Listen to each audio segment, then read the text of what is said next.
Okay. Recording in progress. Got it. Okay. Here we go.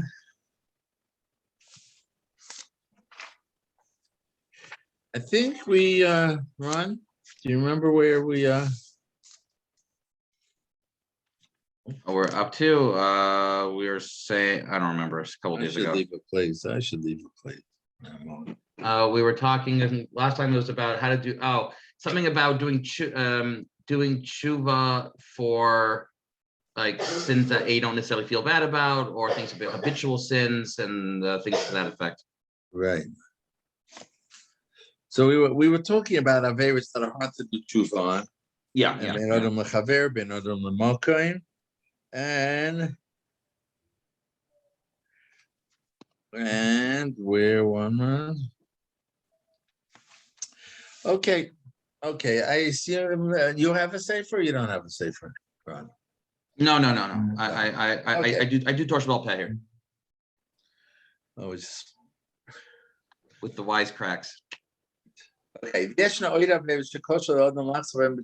other averis that are difficult to do tshuva on them. Achas mehem, aveshi yisraga kol kach lasu soisa. And a very that we may have done this already, but let's just go from here. That you're used to doing. You do it regularly. It's until it's part of you. So this is me. Just like any other action, you do it often. It becomes nature. It becomes your second nature, and it's very hard to stop. If you have an eating problem, it's very hard to stop. If you have a drug problem, right? Any of these problems, once you accustom yourself to it, it's very hard to change. Change is hard. As the Navi taught us, they taught themselves to lie. Have nilu. Also, can a person change the color of his skin? Will you be able to change the evil that you've taught yourself? Very hard. It's very hard to change what you've accustomed yourself to do. Okay, just an interesting one. One example would be Shushavaktam. It sounds like he's a murderer. He killed innocent people. Whether he physically killed them, or he caused them to be killed. In those times, the informers, they would inform on people, and they would be killed. Right. So here, again, I don't know why this is an example of this case. Maybe it isn't. He can't fix what he did. The guy's dead, right?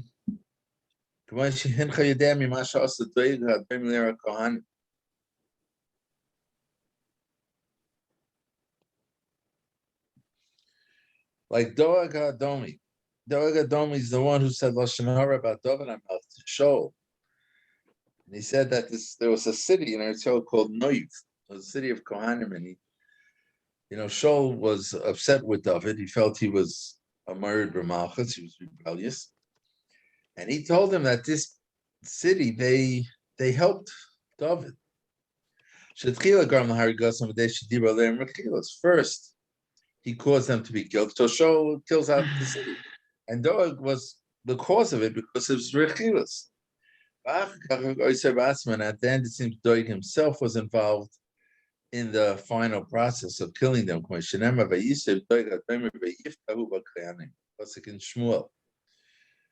So maybe he's talking about accustomed speaking Lashon Hara. Okay. Another is Shugarim La'avidis Moinish Chavei Rechilas. Yeah, so maybe he's talking about Lashon Hara and Rechilas.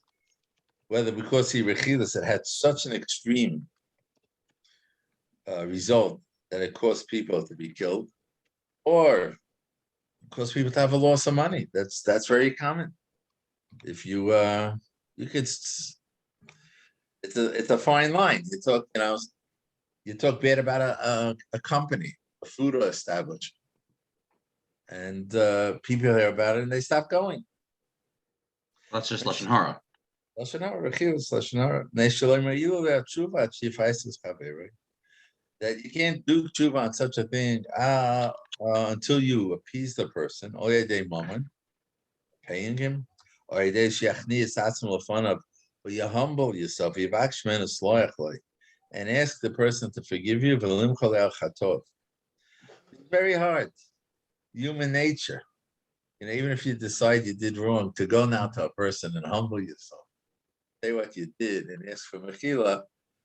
Oh, you're talking about like a restaurant or something. It's like, oh, I went there and he got food poisoning, or you had like I had a thing at the wedding that was like everything. They said yes, yes, yes, we can have this, and every time we got there was a problem. If you remember, the chuppah was a thing, and they said yes, we have everything, no problem, and then everything turned into a problem last minute.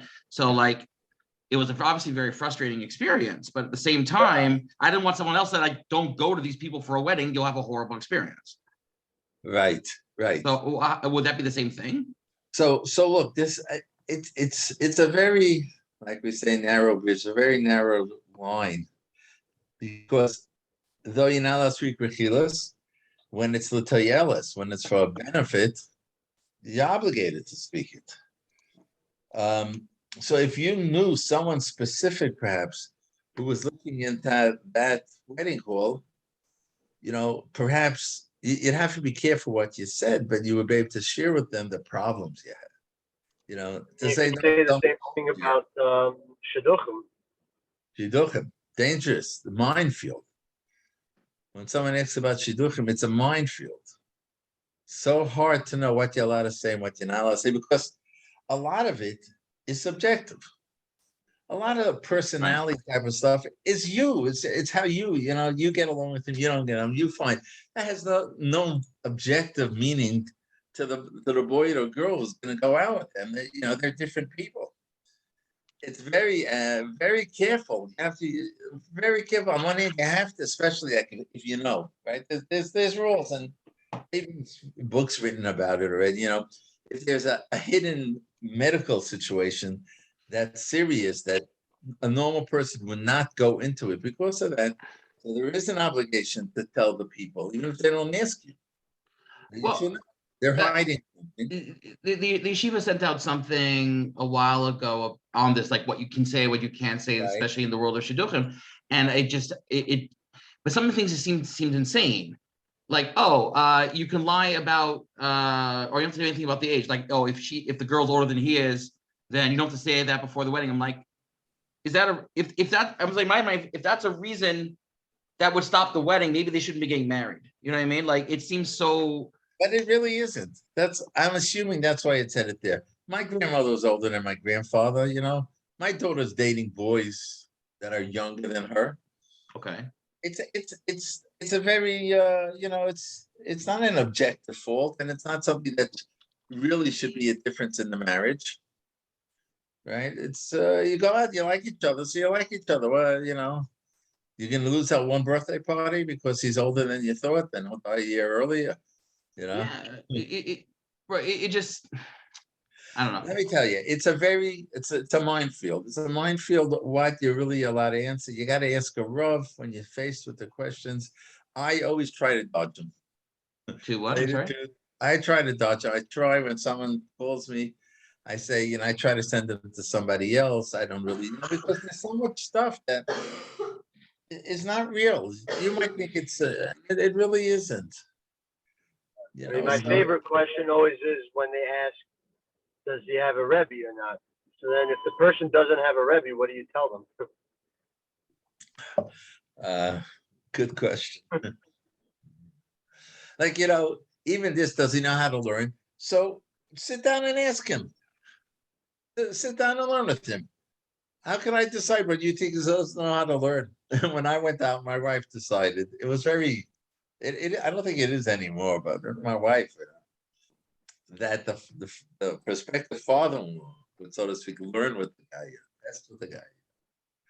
And she wanted, I don't know why, it's so not her. It was so not her. So she told the father, so father left. He said, what do you think? The guy can't prepare good enough That's not going to sign whether he knows how to learn or not. He's going to prepare beforehand. And then when I Right. sat down with him, like he laughed, he made a joke about it. We learned a little bit together, fine, shalom. But and if you can't do it, so you could tell the chassan or the kal, right? I'd like you to sit with such a person and talk and learning, because this is important for me. And if he agrees, he agrees. And of course, then the person could report to you what he found. But it's not so simple. How do you decide if a person can learn, does learn, doesn't? Very difficult, right? Hard questions. Hard questions. Well, I think the bigger question on that is should that be a grading whether you should marry someone or not? Okay, everybody has their checklist. You know what I mean? If you Yeah. want to dedicate, you say you're a girl, you want to dedicate yourself to someone who's going to sit and learn. You know what I mean? It's disaster. My wife deals with a woman that she married a guy who was supposed to, be serious learner, wanted to learn. And after a year, like he wasn't so serious and he was out of there, and very hard for her to respect him. It's not who she was told he is. It's not who she wanted to marry. It's not who she aspired to dedicate her life, support someone who's sitting and learning. And she turns around, and that whole dream is very, very difficult in a marriage. You know what I mean? So you find yourself on different pages in a serious. Unfortunately, I can relate to that, but in a different way. Yeah, right. In a very key thing. This is, this is what I wanted to dedicate my life to. Very hard, very, very hard. But in any case, you could do a lot of damage because so much is subjective in a marriage. How many times, I have a friend. He came to me. No, actually, the girl came to me. The bacher was I was in Koilo, the bacher was in Yeshiva. I was very close to him. The girl was a ben biased from a totally different thing. She asked me about it. Someone was renting the shidduch. This is years ago. Asked me about him. I asked her, what are you looking for? So I could answer. And she told me what she's looking for. I said, if that's what you're looking for, I don't think this is the guy. I just don't think he's the guy for you. And she didn't listen to me. And she went out.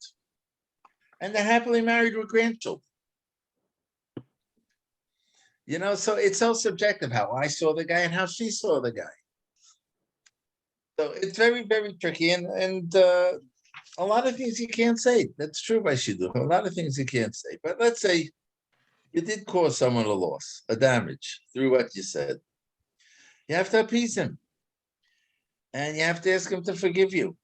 And I know personally, it's not easy to humble yourself and go over to somebody face to face, say, I'm really sorry, I did this and this. And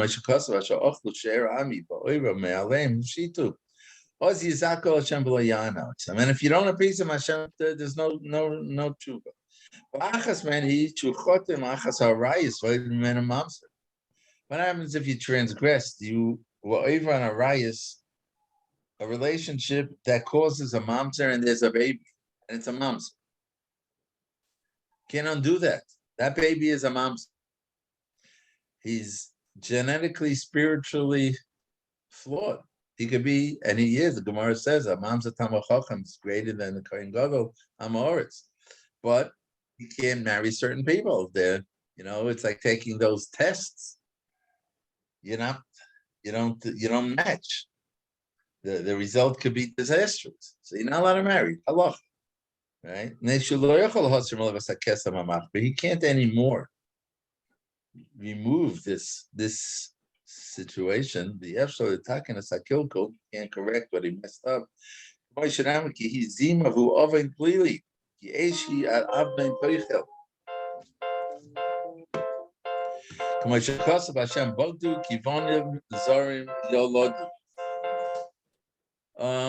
Another case. He taught himself to lie. There are people that lie. They lie regularly. And to speak disparagingly, whatever that word is, bad about others. They're negative type of people. They make fun of them. So now you want to do tshuva. How are you going to remember? Go remember everything you said, who you spoke about, who you put down, who you hurt with your words. It's a we have in America, we have certain sayings, certain givings that we grow up with and we accept them as such truth. And one of them that I grew up with was sticks and stones will break your bones, but names will never harm you. That's a given. But it's treif. It's a treif of art because the halacha says, the Torah says, names will harm you. You make fun of someone. Verbal abuse is an Isa Daraisa.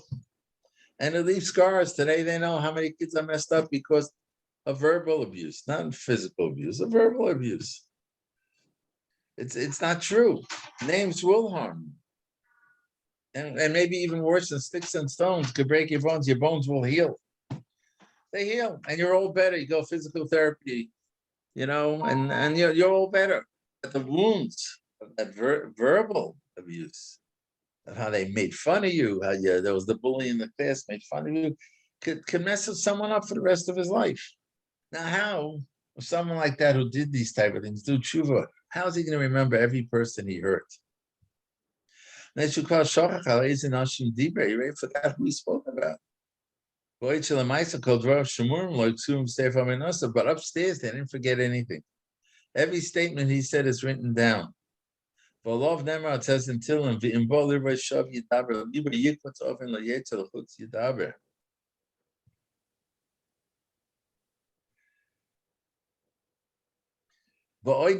another pasuk,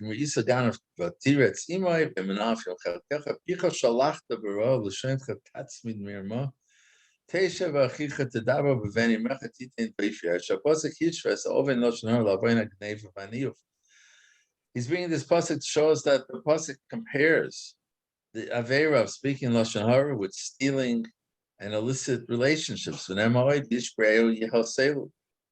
it's very hard to do tshuva because you got to ask forgiveness. You hurt someone, and you can't even remember who it was. You did this for a while. That's fun. It's very acceptable in society out there in the world for sure. It's only a joke. I wasn't serious. It's only a joke. You made a joke about someone in a crowd, and he's turning colors. Or if he's not showing it, it's because he's embarrassed to show it. But he's so hurt. And it was only a joke. You don't give it second thought that maybe you hurt someone's feelings. Now, a year later, 2 years later, you realize that you do this regularly. You learn, find out, wow, this is Mama Chaucer. How in the world are you going to know who to ask tshuva from? Kain kosher. Let's finish up this parak test. Also, it's difficult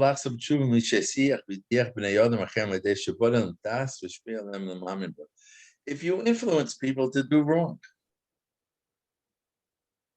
You influenced them. Here he says you created a religion. Okay, that's big, but even in little times, you were rebellious. You didn't like the Rebbe. You influenced him not to listen. You took him. You took him to places that he never thought of going, and it brought him to see things and do things he never would have done. You introduced him to drinking, and anything. He's actually talking about making a new religion or something. And the more people, you start a cult. More people believe you. Misrabin is Kabbalah, you become so much greater. There are cults out there. Anyone who helps does good to the public. So he's protecting from Avera. Someone who causes the public to sin. Ain't must speak and be other lost his tshuva. So mishamayim, they make it difficult for you to do tshuva. You've caused damage, public damage. You're often chotav echti sarabim. Chet rabim toluboy shenem achatois yirovam achachotav ashehechti yes Yisrael. Ubekal amachti sarabim included in this. So someone who causes the public to sin, who gamisha yichoyz biyad laso. This is a big one. The other, if you have the ability to help someone come back, and you could teach him not to do bad. You could influence someone to the good. It's like a passive being machtir, and it's a passive thing. You could be mashpia on people to turn around and do better. I said, you didn't care. All right, you saw the guy going off the deck, saw him doing our favors. You didn't bring it up. You didn't approach him. Either you don't want to start up with the guy because you have a financial interest that you want to get from him, so you're not going to give him tekocha. Or you're afraid of them. You're embarrassed. It takes again a certain courage, to rebuke someone. Of course, you have to do it properly, but still. But because of that, because no one said something to them, they continued with their wrongdoing. You're